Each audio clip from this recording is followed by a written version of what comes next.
नमस्कार दोस्तों, मैं दीपांग जोशी डीप एस्ट्रोलॉजी कंसल्टेशंस में आप सभी का हार्दिक हार्दिक स्वागत है। आज हम बात करेंगे नवरात्रि के बारे में। जी हाँ, नवरात्रि पर्व कब आ रहा है, कब हमें गढ़ स्थापना करनी है, क्या ये नवरात्रि पर्व ग्रहण के टाइम पे तो नहीं आ रहा है, और ये भी जानना है कि ये इस बार नवरात्रि 9 दिन की है या 10 दिन की है।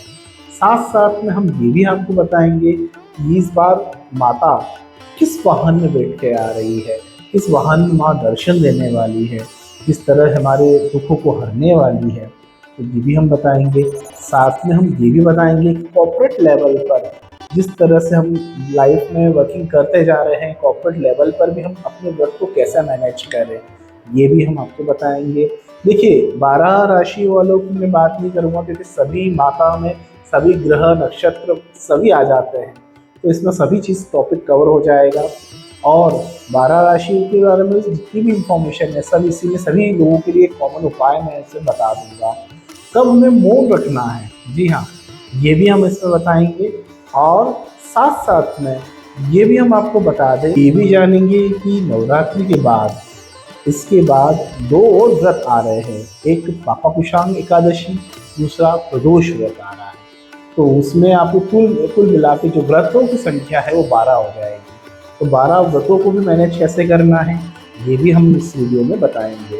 चलिए हम जान लेते हैं कि नवरात्रि कब से लग रही है, नवरात्रि पर्व कब से लग रहा है। तो मैं आपको बता दूं कि 21 तारीख को रात्रि 1:10 से तो 22 तारीख की 2:55 तक नवरात्रि जो है पर्व लग जाएगा, जिससे नवरात्रि स्टार्ट हो जाएगी। प्रथम एक मतलब जिसे हम बोलते हैं ना एकम, तो एकम शुरू हो जाएगी। उस दिन नवरात्रि का प्रथम दिन रहेगा, तो 21 की बजाय हम 22 को मनाते हैं क्योंकि उद्यात तिथि के अनुसार 22 सितंबर को ही नवरात्रि शुरू होगी। अब आप कई लोग बोलेंगे कि 21 को तो ग्रहण भी है, तो मैंने बोला हाँ ग्रहण है, पर लेकिन ग्रहण जो है वो भारत में दिखाई नहीं देगा। भारत में ना दिखने के कारण ऐसा सूतक काल्य मान्य नहीं रहेगा, तो सूतक नहीं मान्य रहेगा। हाँ, विदेशों में ग्रहण दिखेगा, अमेरिका है, न्यूजीलैंड है, ऑस्ट्रेलिया है, यहाँ पे ग्रहण अवश्य दिखेगा, तो उधर सूतक काल जरूर लगेगा, वहाँ की प्रोसेस में सूतक काल आएगा। लेकिन हम भारत की बात करें, भारत में सूतक काल नहीं लगेगा। तो इस बार पूजा करना काफ़ी शुभ माना गया है। और इस बार जो है सुबह 6:09 से लेके 8:20 तक आपका घट स्थापना का मुहूर्त है। और अगर आप इस समय नहीं कर पाते हैं प्रातःकाल, तो दोपहर में 11:20 से लेके 12:55 तक का मुहूर्त अभिजीत मुहूर्त है, तो आप इसमें भी पूजा कर सकते हैं। ये मुहूर्त में आप घट स्थापना कर सकते हैं माँ की। और साथ में मैं आपको ये भी बता दूं कि इस बार माँ जो आ रही है वो गज पे चल के आ रही है, तो वो एक तरह से हाथी पे जब माँ आती है, गज पे चल के आती है, तो काफ़ी लाभ देके जाती है, काफ़ी ज्ञान, काफ़ी समृद्धि, सुख समृद्धि, धन ध्यान में करके देती है। और साथ साथ में मैं आपको ये भी बता दूं कि माँ जो आ रही है वो अश्विन मास के शुक्ल पक्ष में पड़ने वाली एकम को ही हम कहते हैं नवरात्रि। तो माँ जब, और इस बार क्या है कि सोमवार और रविवार जब भी माँ का आगमन होता है वो गज पे ही होता है, तो गज में चल के आ रही है माँ, तो काफ़ी समृद्धि, सुख समृद्धि लेके आएगी। हमारे लिए काफ़ी गौरव वाला समय है कि हमें अपनी तपस्या को थोड़ा और बढ़ाना चाहिए, तपस्या को बढ़ाना चाहिए ताकि हम उसके योग्य तो बने। माँ तो गज पे आ रही है, तो लेकिन हम भी उस समान उनकी सेवा कर सके, उन समान उसकी तपस्या कर सके, ताकि माँ हमें अलग अलग रूप में दर्शन अच्छे से दे और अलग अलग रूप में हमें शक्तियाँ को बढ़ाए। देखिए, 9 दुर्गा जो है, 9 दुर्गा की जो शक्ति है वो 9 प्रकार से अलग अलग बनी हुई है। अगर हम बात करें शैलपुत्री माँ की, तो शैलपुत्री में जो शक्ति है वो सौम्य शक्तियाँ हैं, मतलब जिसमें हमें सौम्यता मिलती है, धैर्यता मिलती है, शांति मिलती है, पीस मिलती है। पीस की तरह बिल्कुल इफेक्ट यूज होता है, पीस मिलता है जिसमें हम लोगों को। तो उस समय शैलपुत्री का हम जो देखेंगे वो 22 सितंबर से शुरू हो जाएगी नवरात्रि, तो शैलपुत्री का दिन 22 सितंबर रहेगा। अगला जो दिन आएगा वो आएगा माँ ब्रह्मचारिणी का रहेगा।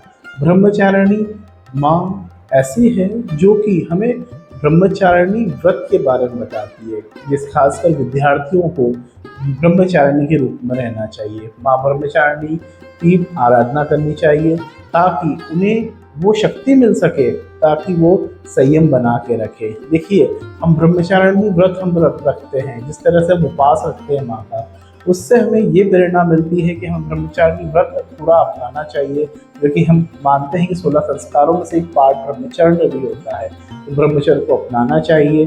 तो उस प्रकार से जैसे विद्या हम अर्जित करने जाते हैं, तो 25 वर्ष तक की आयु तक हमें ब्रह्मचर्य में रहना चाहिए, ताकि हमें उसमें कंसंट्रेशन बढ़े।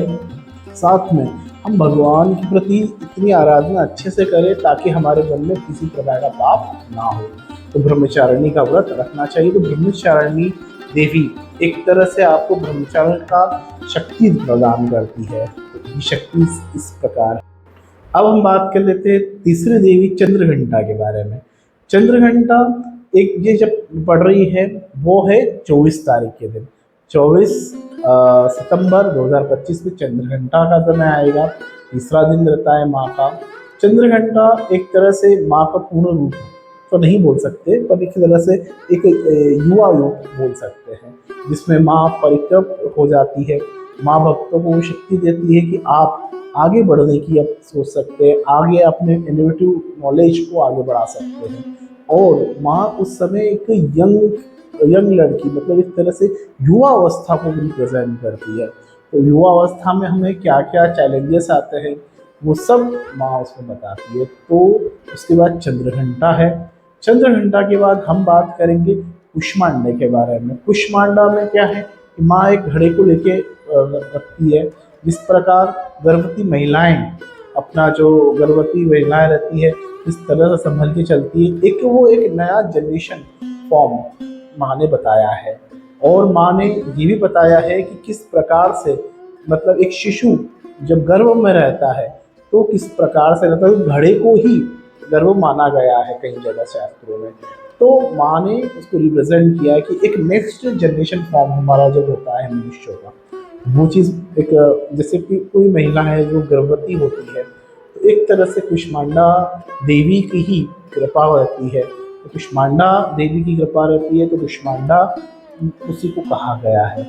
तो माँ से ये एक सीख भी हमें सीखना चाहिए। देखिए, इसके व्रत करने से हमें ये शक्ति मिलती है कि किस तरह से हम हमारे जीवन में सारी समस्याओं को कैसे रोक सकते हैं, धैर्यवान रह सकते हैं, और माँ कुष्मांडा किस तरह से कृपा कर सकती है। पांचवा स्वरूप है स्कंद माँ का। स्कंद माँ, इसमें आप देख सकते हैं कि माँ एक बालक को लेके बैठी है। जी हाँ, अब क्या हो गया है कि माँ ने अपनी प्रवृत्ति चेंज पूरी कंप्लीट कर दी है, एक पूरी साइकिल पूरी कर दी है 9 महीने की। अब बेबी को, मतलब जिस तरह से बच्चे होते हैं वैसे ही माँ के एक बच्चे को बताया गया है। वो माँ भगवान कार्तिकेय है जो माँ के साथ बैठे हैं। तो इसमें स्कंद माँ को दिखाया गया है। उसके बाद अब आती है स्कंद माँ के बाद माँ कात्यायनी। माँ के अंदर एक ऐसा भी प्रकोप है कि वो कालरात्रि की तरह सब कुछ खत्म कर सकती है। तो वो प्रलय भी कर सकती है, वो देवी को वो बताया गया है। तो कालरात्रि इस अवस्था में चंडमुंड राक्षसों को मारना है ना, उनको रक्त बीज को मार के उनका पूरा रक्त पी जाना। माँ में इतनी शक्तियाँ हैं जो कि भगवान शिव भी इनके नीचे लेटे हुए दिखाई दे रहे हैं। तो माँ इस प्रकार से पावन पूर्वक, शक्ति पूर्वक अपनी शक्ति का दर्शाते हुए बता रही है कि वो प्रलय के भी कारक बन सकती है। उसके बाद आती है महागौरी।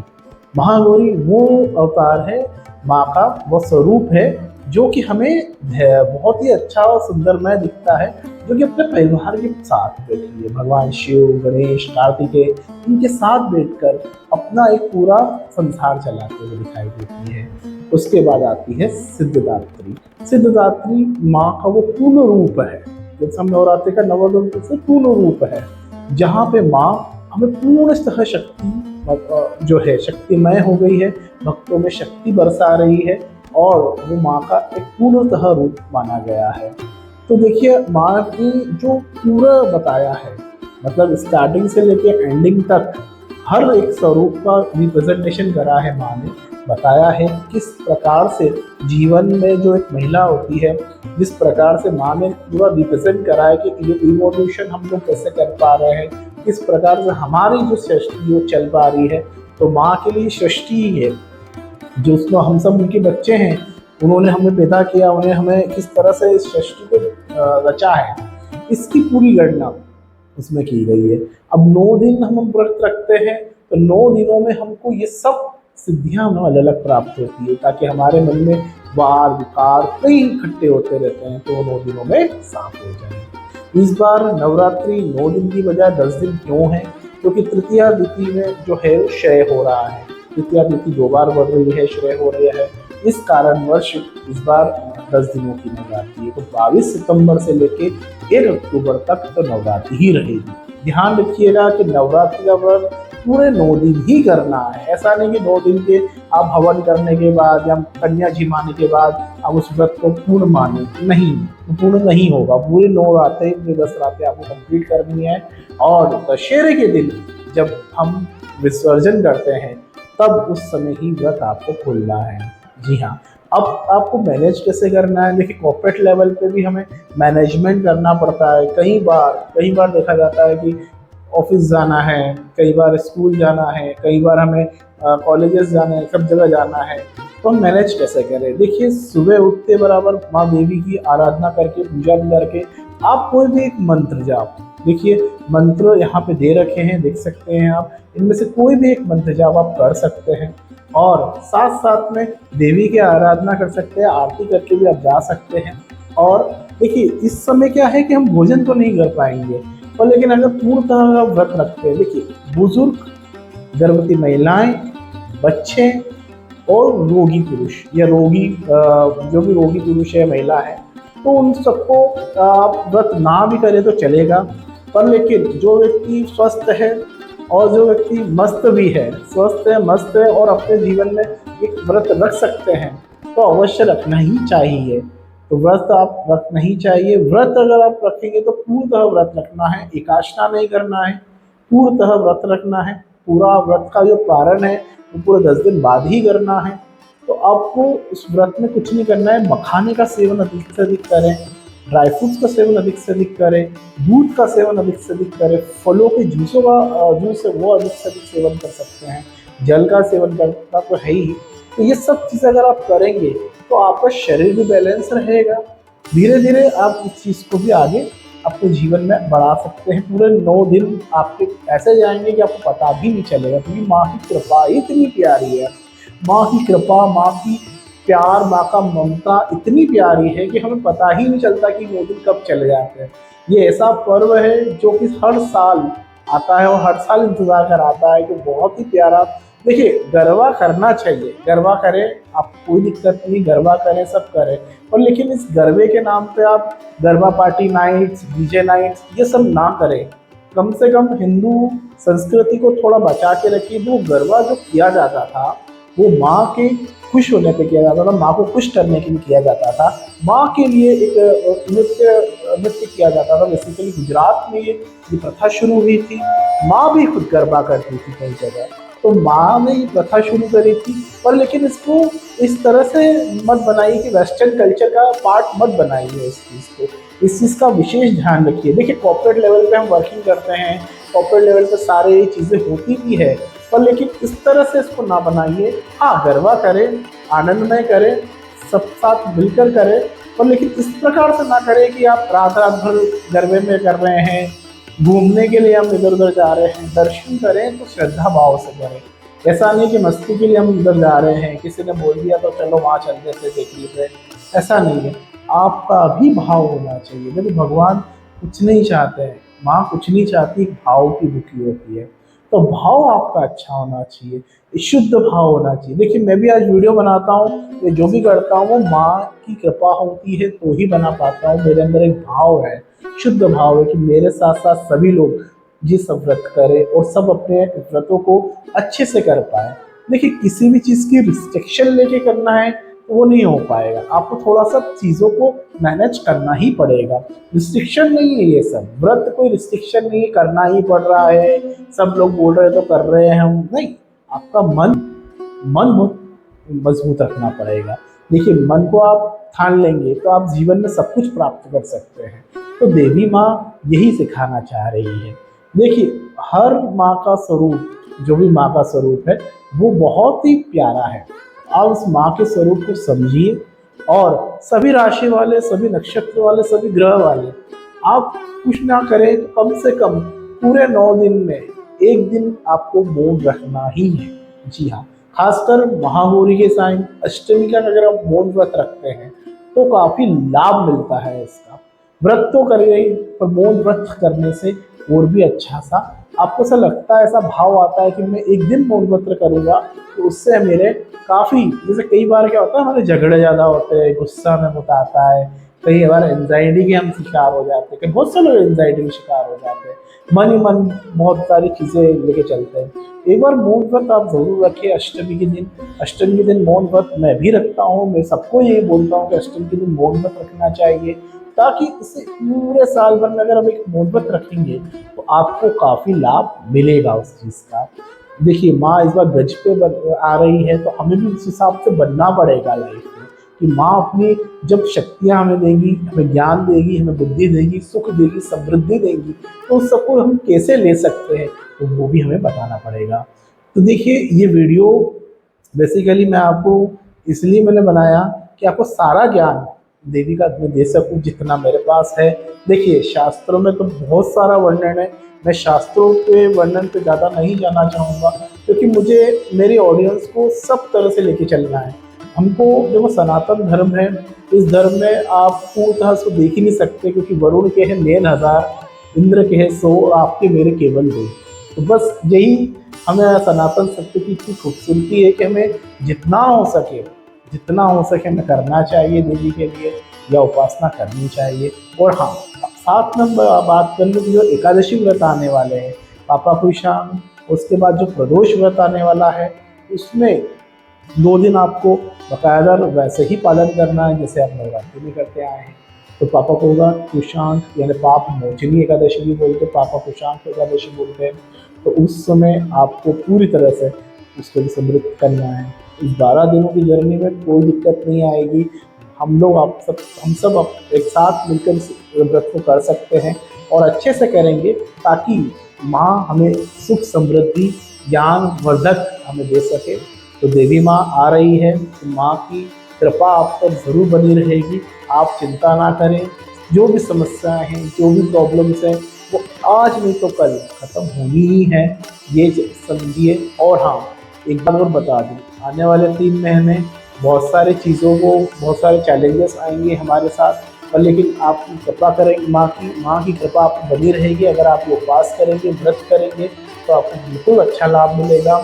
जितना हो सके देवी माँ के लिए अब आराधना करें, जप करें, और मंत्र के साथ करें। लेकिन नाम मंत्र में ही सब कुछ है आज की तारीख में। कलयुग में नाम मंत्र का बड़ा महत्व है। उपवास कर रहे हैं तो इसका मतलब ये नहीं कि आप द्वेष भी कर रहे हैं, गुस्सा कर रहे हैं, झगड़ा कर रहे हैं, ये काम नहीं करना है। शांत मन से हमें ये व्रत करना है, क्योंकि आप शांत मन से ये व्रत करेंगे तो आपको लाभ जरूर मिलेगा। तो इस वर्ष आप नवरात्रि धूमधाम से मनाइए, सुख शांति के साथ मनाइए, और इस नवरात्रि में आपको बहुत अच्छा लाभ मिलेगा। धन्यवाद।